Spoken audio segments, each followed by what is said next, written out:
নমস্কার। আবারও কিন্তু পরিবর্তন হয়ে গেল শিল্পসাথী পোর্টাল। এবার কিন্তু এই পোর্টাল থেকে একটা অপশনই তুলে দেওয়া হয়েছে। যখনই আপনারা শিল্পসাথী পোর্টাল আপনার আইডি পাসওয়ার্ড দিয়ে লগইন করবেন, তখনই সামনে এরকম একটি পপআপ চলে আসবে। এটাকে জাস্ট আপনারা ক্লোজ করে দেবেন। এবার ক্লোজ করার পর এখানে দেখুন একটা অপশন ছিল নতুন ট্রেড লাইসেন্স আবেদন করার জন্য। এই অল এস্টাবলিশমেন্টের পরে অল সার্ভিস বলে একটা অপশন ছিল। ওই অল সার্ভিস অপশনে যখনই আপনারা ট্রেড লিখে সার্চ করতেন, তখনই কিন্তু পঞ্চায়েত এলাকা ট্রেড লাইসেন্স অপশনটা পেয়ে যেতেন। এখন কিন্তু ওই অপশনটাই নেই, যার ফলে নতুন ট্রেড লাইসেন্স এখন আমরা কিভাবে করবেন সেটা এবার আমরা দেখে নেব। এরকম যখন ড্যাশবোর্ড ওপেন হয়ে যাবে, এখান থেকে আমরা চলে আসবেন অল এস্টাবলিশমেন্ট এই অপশনের উপর একবার ক্লিক করবেন। এখানে ক্লিক করার সঙ্গে সঙ্গে আপনি এই পোর্টাল থেকে এর আগে যতগুলো ট্রেড লাইসেন্স করেছেন সেগুলো এখানে সব শো হবে। এবার এখানে কিছু কিছু অপশন চেঞ্জ হয়েছে, কিন্তু এবার আমরা নতুন ট্রেড লাইসেন্স করবেন কি করে সেটা আগে দেখিয়ে দিচ্ছি। তারপর এখানে কি কি চেঞ্জ হয়েছে, কি কি এডিট করার অপশন এসেছে কিনা সেগুলো একবার দেখে নেব। নতুন ট্রেড লাইসেন্স অ্যাপ্লাই করার জন্য অ্যাড নিউ ইউনিট এই অপশনটার উপর ক্লিক করবেন। এখানে ক্লিক করার পর এখানে কিছু অপশন চলে এসেছে। এখানে প্রথমে এস্টাবলিশমেন্ট নেম দিয়ে দেবেন, মানে আপনার প্রতিষ্ঠানের নাম যেটা দিতে চাইছেন সেটা দিয়ে দেবেন। তারপর এখান থেকে ক্যাটাগরি সিলেক্ট করে নেবেন, ছোট দোকান না বড় দোকান, যেটা সিলেক্ট করার ইচ্ছে সেটা আপনি করে নিতে পারেন। তারপর নতুন দোকান না পুরনো দোকান সেটা এখান থেকে চুজ করতে হবে। এই ট্রেড লাইসেন্স পোর্টালে আগে অনেক দর্শক বন্ধু বলতেন আমি নতুন দোকান করবো, সেক্ষেত্রে আমার তো কোনো রকম প্রিভিয়াস ফিনান্সিয়াল ইয়ারে ইনকাম নেই, সেক্ষেত্রে আমি কি দেবো? এখান থেকে আমরা নতুন সিলেক্ট করতে পারেন। ইনভেস্টমেন্ট অ্যামাউন্ট কত টাকা দিচ্ছেন সেটা এখান থেকে দিয়ে দেবেন। নতুন দোকান হলে একদম মিনিমাম দিতে পারেন, এখানে 1 টাকা দিলেও বা 10 টাকা দিলেও কিন্তু নিয়ে নেয়। টার্নওভার অ্যামাউন্ট এটা কিছু দেওয়ার দরকার নেই, কারণ এখানে স্টার মার্ক দেওয়া নেই। তারপর জিজ্ঞেস করা হচ্ছে যিনি ওনার আছেন তিনি মেল না ফিমেল, সেটা এখান থেকে সিলেক্ট করতে হবে। কি টাইপের দোকান হবে, গভর্নমেন্টের দোকান, প্রাইভেট, ট্রাস্ট, কি টাইপের দোকান হবে সেটা এখান থেকে সিলেক্ট করবেন। তারপর এস্টাবলিশমেন্টের প্যান নাম্বারটা এখানে পুট করবেন। যদি আপনার দোকানের নামে কোনো প্যান নাম্বার থাকে সেটা দিতে পারেন, অন্যথায় যিনি প্রোপাইটার আছেন বা যিনি দোকানের মালিক তার প্যান নাম্বারটা এখানে দিয়ে দেবেন। তারপর এখানে দুটো অপশন পেয়ে যাচ্ছেন, আইডেন্টিটি অপশন যেটা ট্যান সিআই এর নাম্বার দিতে পারেন গত কাল অবধি, মানে গত 5/4/2025 মানে 5ই এপ্রিল 2025 পর্যন্ত এই অপশনগুলো স্টার মার্ক দেওয়া ছিল। আজকে 6ই এপ্রিল 2025 আজ এই অপশনগুলোতে কিন্তু স্টার মার্ক তুলে দেওয়া হয়েছে, কারণ জিএসটি সবার নেই। তারপর আপনার দোকানের অ্যাড্রেস যেটা আছে প্রথমে পিনকোড সিলেক্ট করবেন, তারপর district, sub division, area type এগুলো এই ড্রপ ডাউন মেনু থেকে সিলেক্ট করে নেবেন। Block, panchayat, police station, post office এগুলো ড্রপ ডাউন মেনু থেকে সিলেক্ট করে নিয়ে আপনার টোটাল যে অ্যাড্রেসটা আছে সেটা এখানে ফিল করে অ্যাড এস্টাবলিশমেন্ট এই অপশনটা ক্লিক করবেন। অবশ্য মনে রাখবেন এখানে যে অ্যাড্রেসটা হবে না এটা কিন্তু এস্টাবলিশমেন্ট অ্যাড্রেস, মানে আপনার দোকানটা যেখানে অবস্থিত সেখানকার অ্যাড্রেস দেবেন, আপনার বাড়ির অ্যাড্রেস কিন্তু দেবেন না। হ্যাঁ, এবার যদি আপনার বাড়ির অ্যাড্রেস আপনার দোকানের অ্যাড্রেস একই হয়ে থাকে সেক্ষেত্রে তো আপনার বাড়ির অ্যাড্রেসই হবে। আমি প্রথমে এই পেজটা ফিল আপ করে নিয়ে নেক্সট পেজে যাচ্ছি। এরপর দেখুন এস্টাবলিশমেন্ট অ্যাডেড সাকসেসফুলি এরকম একটি অপশন চলে এলো। এরপর আপনি কিন্তু এখানে খুঁজে পাবেন না আপনি যে এস্টাবলিশমেন্ট অ্যাড করেছেন সেটা কোথায় গেল। সেই জন্য এখানে স্ক্রল করেও আপনারা দেখতে পারেন, অথবা সার্চ অপশনে এস্টাবলিশমেন্ট অপশনে আপনারা সার্চ করেও দেখতে পারেন। আপনি দোকানের যে নামটা দিয়েছেন সেটা এখানে এই সার্চ অপশনে পুট করবেন, তাহলে কিন্তু ওটা চলে আসবে। খেয়াল করে দেখুন আমি আমার দোকানের নাম দিয়ে এখানে সার্চ করছি, এটা কিন্তু চলে এসেছে।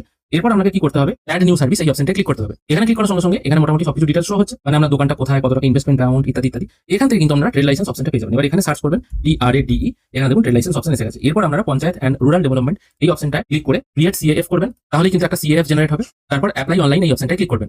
এরপর এখানে কিছু কিছু ইউনিট ইনফরমেশন দিতে হবে, কিছু কিছু জিনিস অলরেডি ফিল হয়ে গেছে। এবার এখান থেকে আপনাকে দিতে হবে আপনার দোকানটি কোন এরিয়ায় অবস্থিত, ব্লক না মিউনিসিপ্যালিটি, সেটা এখান থেকে আমি ব্লক সিলেক্ট করছি। তারপর ব্লকের নামটা এখান থেকে দিয়ে দেবেন। এখান থেকেও কিন্তু আপনি রেজিস্ট্রেশন করার সময় যে ডিটেলগুলো দিয়েছিলেন, মানে ইনভেস্টমেন্ট অ্যামাউন্ট কত টাকা, টার্নওভার কত টাকা, সেগুলো কিন্তু এখান থেকে আপনি চেঞ্জ করতে পারবেন। তারপর এখানে ফোন নাম্বার দিয়ে দেবেন ওনারের, তারপর সেক্টরটা এখান থেকে চুজ করে নেবেন, মানে দোকানটা কিসের দোকান হবে। এখানে কিন্তু সিস্টেমটা একটু চেঞ্জ হয়েছে, দেখুন অনেকগুলো অপশন পেয়ে যাচ্ছেন।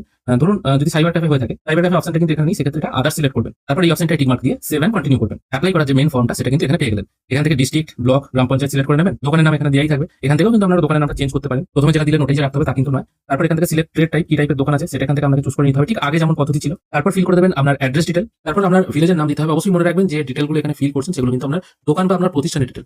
এটা এখান থেকে ভিলেজের নাম দিয়ে দিলেন। তারপর আছে সংসদ নাম্বার। সংসদ নাম্বার আপনারা কোথা থেকে পাবেন এটা কিন্তু জটিল বিষয়, বহু মানুষ প্রশ্ন করছে। আগে হ্যাঁ, এখানে সংসদ নাম্বারটা কোথায় পাবেন সেটা বলার আগে বলে দিই। ধরা যাক সংসদ নাম্বার আপনার 10, সেক্ষেত্রে 10 লিখলে কিন্তু হবে না, সেক্ষেত্রে আপনাকে রোমানে লিখতে হবে। রোমানে 10 যেমন X এটা লিখতে হবে, যদি 15 হয় XV লিখতে হবে। যদি 8 নম্বর আছে পাড়া, কোন পাড়ায় আপনার দোকানটা সেটা করবেন। যদি পাড়ায় না হয় বাজারে করবেন। অন্য কোথাও হলে যেটা আপনি এখানে সঠিকভাবে মনে করবেন সেটা বসিয়ে দিতে পারেন। যদি ওখানে কোনো পাড়া নাই থাকে তাহলে যে গ্রামের দোকান সেটা বসিয়ে দেবেন। পোস্ট অফিস জানেন সেটা আপনাকে বলতে হবে না। পুলিশ স্টেশন, পিনকোড এগুলো সঠিকভাবে বসিয়ে দেবেন। এবার আসছে মৌজা জেল নাম্বার, দাগ নাম্বার, খতিয়ান নাম্বার। যদি ভাড়ার দোকান হয়ে থাকে, যার কাছ থেকে আপনি ভাড়া নিয়েছেন তার কাছ থেকে জিজ্ঞেস করবেন এই জায়গাটার মৌজা নাম্বার কত, দাগ নাম্বার কত, খতিয়ান নম্বর, তিনি বলে দেবেন। যদি এটা রোড সাইড দোকান হয়ে থাকে, রোড সাইড দোকান বলতে পিডব্লিউডি জায়গায় দোকান যেখানে কোনো দাগ খতিয়ান নাম্বার হয় না, সেক্ষেত্রে আপনি আপনার বাড়ির যে কোনো একটি দাগ খতিয়ান নাম্বার এখানে বসিয়ে দিতে পারেন। যদি ভাড়ার দোকান হয়ে থাকে, মানে আপনার বাড়ি হয়তো অন্য কোনো জায়গায়, আপনি রোড সাইড কোনো জায়গায় হয়তো কেউ দখল করেছে, তিনি হয়তো ঘরটা ভাড়া দিচ্ছেন, সেক্ষেত্রে তাকে জিজ্ঞেস করবেন এই দোকানের আমি ট্রেড লাইসেন্স বানাবো, সেক্ষেত্রে আমি এটা কি বসাবো সেটা আপনারা এবার জিজ্ঞেস করে নেবেন। অথবা পঞ্চায়েতে শরণাপন্ন হতে পারেন। পঞ্চায়েত থেকেও কিন্তু যখন ইস্যু করা হতো এই সার্টিফিকেটগুলো পিডব্লিউডি জায়গার ক্ষেত্রে আর কি, সেক্ষেত্রে যিনি অ্যাপ্লিকেন্ট আছেন তার বাড়ির যে দাগ খতিয়ান নাম্বার আছে সেটাই কিন্তু এখানে বসাতে হতো। এখনো কিন্তু একই নিয়ম আছে। তারপর অ্যাপ্লিকেন্টের ডিটেল এখানে ফিল করতে হবে, মানে যিনি অ্যাপ্লাই করছেন তার নাম প্রথমে এখানে বসাবেন, তার বাবা অথবা গার্জেনের নামটা এখানে বসাতে হবে। তারপর আইডেন্টিটি প্রুফ হিসেবে এখানে একটা সিলেক্ট করতে হবে। এবার যেটা আপনি সিলেক্ট করবেন, আধার সিলেক্ট করলে আধার নাম্বারটা এখানে বসিয়ে দেবেন। তারপর দোকানটা কি টাইপের হচ্ছে, নিজস্ব দোকান না জয়েন্ট দোকান, গভর্নমেন্টের কোনো দোকান, সেটা এখান থেকে চুজ করে নেবেন। যদি নিজের দোকানে পার্সোনাল চুজ করে ক্যাটাগরি এখান থেকে চুজ করবেন। আপনি কি ওই গ্রাম পঞ্চায়েতের অন্তর্গত, যদি আপনার বাড়ি ওই একই জায়গায় হয় তাহলে জিপি সিটিজেন করবেন, আউটসাইডার হলে আউটসাইডার করবেন। এটা মোটামুটি জিপি সিটিজেনই থাকে। তারপর ফোন নাম্বারটা এখানে পুট করবেন। তারপর জিজ্ঞেস করা হচ্ছে আপনার অ্যাড্রেস কি উপরে যে অ্যাড্রেসগুলো আপনি ফিল করেছেন তার সঙ্গে একই কিনা। যদি একই হয় তাহলে এই অপশনটা টিক মার্ক দিলে অটোমেটিক সেগুলো ফিল হয়ে চলে আসবে। যদি আলাদা হয় সেক্ষেত্রে কিন্তু আপনাকে ম্যানুয়ালি সবকিছু ফিল করতে হবে। তারপর জিজ্ঞেস করা হচ্ছে বাউন্ডারি ডিটেল, আপনার দোকানের চারপাশে কি কি আছে। আপনার দোকানের ডান পাশে হয়তো দেখলেন অন্য একটা দোকান আছে, বাঁ পাশে হয়তো একটা খেলার মাঠ আছে, সামনে হয়তো স্কুল আছে, পেছনে হয়তো জমি জায়গা আছে। সেক্ষেত্রে যেটা আপনার সঠিক মনে হবে সেটাই ইস্ট, ওয়েস্ট, নর্থ, সাউথ এই হিসেবে লিখে দেবেন। দোকানের নাম এখানে অলরেডি শো হচ্ছে, এটা আপনি এডিট করতে পারবেন না। এডিট করার হলে ওপর থেকে আপনাকে এডিট করতে হবে, মানে এখান থেকেই আপনাকে এডিট করতে হবে। একটু নিচের দিকে এলে আপনার দোকানে কতজন কাজ করেন সেটা এখানে দিয়ে দেবেন। Investment in last financial year, মানে আপনি লাস্ট ফিনান্সিয়াল ইয়ারে কত টাকা ইনভেস্ট করেছেন সেটা এখানে দিয়ে দেবেন। Revenue or income in last financial year, মানে আপনি লাস্ট ফিনান্সিয়াল ইয়ারে কত টাকা ইনকাম করেছেন সেটা এখানে দেবেন। অনেকে বলেন যে আমার এখন দোকান নেই, আমি নতুন দোকান ওপেন করবো, সেক্ষেত্রে আমি investment in last financial year এটা কত দেবো। দেখুন, এটা আপনি যদি 10 টাকাও দেন তাও কিন্তু দিয়ে আপনি নেক্সট পেজে যেতে পারবেন, এটা কিন্তু অসুবিধা নেই। এটা আপনি 10 দিয়েও যেতে পারেন। নতুন দোকানের ক্ষেত্রে যে দিতেই হবে বিশাল কিছু সেটা কিন্তু কোনো ম্যাটার করে না। তারপর আছে ক্যাটাগরি অফ ফিস, কত টাকা আপনি ফি পেমেন্ট করবেন। এক্ষেত্রে এখানে বলে রাখি, যাদের ছোটখাটো দোকান তারা নট পেইং প্রফেশনাল ট্যাক্স এই অপশনটা সিলেক্ট করলে এখান থেকে আপনাকে 150 টাকা পেমেন্ট করতে হবে 3 বছরের জন্য। 27-28 সাল অবধি এটা কাজ হবে। 28 সালের 31 মার্চের পর আপনাকে আবার রিনিউ করতে হবে। যদি আপনি ফি ট্যাক্স দিয়ে থাকেন তাহলে পেইং প্রফেশনাল ট্যাক্স এই অপশনটা চুজ করলে এখান থেকে আপনাকে ফিটা বেড়ে 750 টাকা হয়ে যাবে। এবার এখান থেকে আছে যাদের ইনভেস্টমেন্ট আরো বেশি 25 থেকে 5 লাখ টাকার মধ্যে, সেক্ষেত্রে তাদের এই অপশনটা সিলেক্ট করতে হবে। সেক্ষেত্রে তাদের 3 বছরে কিন্তু এই 750 টাকাই পড়বে। যাদের ইনভেস্টমেন্ট 5 লাখ টাকার উপরে, সেক্ষেত্রে তাদের এই অ্যামাউন্ট আরো বেড়ে যাবে, 1,500 টাকা হয়ে যাবে। এই অনুযায়ী বিভিন্ন অপশন আছে। আর এখানে যাদের সাইবার ক্যাফে আছে তাদের ক্ষেত্রে এখানে একটা ফিক্সড চার্জ করা আছে, সেটা হচ্ছে সবার থেকে আলাদা 450 টাকা। হেল্প গ্রুপের জন্য এখানে আলাদা করে করা হয়েছে, তাদের জন্য এখানে কিন্তু কোনো রকম চার্জ লাগছে না। তারপর 7 কন্টিনিউ করবেন। নেক্সট পেজে আসার পর আপনাকে আপলোড করতে হবে দুটি ডকুমেন্ট। একটা হলো আইডি প্রুফ, সেটা আপনি আধার কার্ড আপলোড করে দিতে পারেন। আরেকটা হচ্ছে ল্যান্ড রেকর্ড, এটা আপনি পর্চা আপলোড করতে পারেন। যদি ওই এরিয়ার পর্চা আপনার কাছে না থাকে তাহলে ইলেকট্রিকের যদি কোটেশন থাকে সেটা আপলোড করতে পারেন, অথবা ভাড়ার দোকান যদি হয়ে থাকে সেক্ষেত্রে যে আমাদের মধ্যে কথাবার্তা হয়েছে ভাড়া নেওয়ার যে কাগজ আছে সেটাও আপলোড করে দিতে পারেন। প্রতিটাই হবে পিডিএফ ফরম্যাটে। আইডি প্রুফ হবে 200 কপির মধ্যে আর ল্যান্ড রেকর্ড হবে 512 কপির মধ্যে। দুটো এখানে আপলোড করে নিয়ে 7 কন্টিনিউ করবেন। ডকুমেন্ট আপলোড হয়ে যাওয়ার পর যেগুলো আপনি ফিল করলেন একবার ভালো করে মিলিয়ে নেবেন। যদি মনে হয় সবকিছু ঠিকঠাক আছে তাহলে আই হেয়ার বাইয়ের পাশে যে টিক মার্ক দেওয়ার জায়গাটি আছে এখানে টিক মার্ক দিয়ে সাবমিট করবেন। এরপর দেখতে পাবেন আপনি যে অ্যাপ্লিকেশনটি করলেন সেটা কমপ্লিট হয়ে গেছে, কিন্তু বাদবাকি অপশনগুলো এখনো পেমেন্ট করা হয়নি দেখাচ্ছে, পেন্ডিং দেখাচ্ছে। এরপর আপনাকে আবার পেমেন্ট করতে হবে। পেমেন্ট করার জন্য আবার ড্যাশবোর্ড অপশনে চলে আসবেন। আমি আপনাদেরকে বলেছিলাম 2219 স্কেলে যেটা আছে বা এই যে সিএফ নাম্বারটা জেনারেট হচ্ছে এটা অবশ্যই কপি করে রাখবেন বা ছবি তুলে রাখবেন, কারণ এটা দিয়ে কিন্তু কাজ হবে। তারপর ড্যাশবোর্ড অপশনে চলে আসবেন।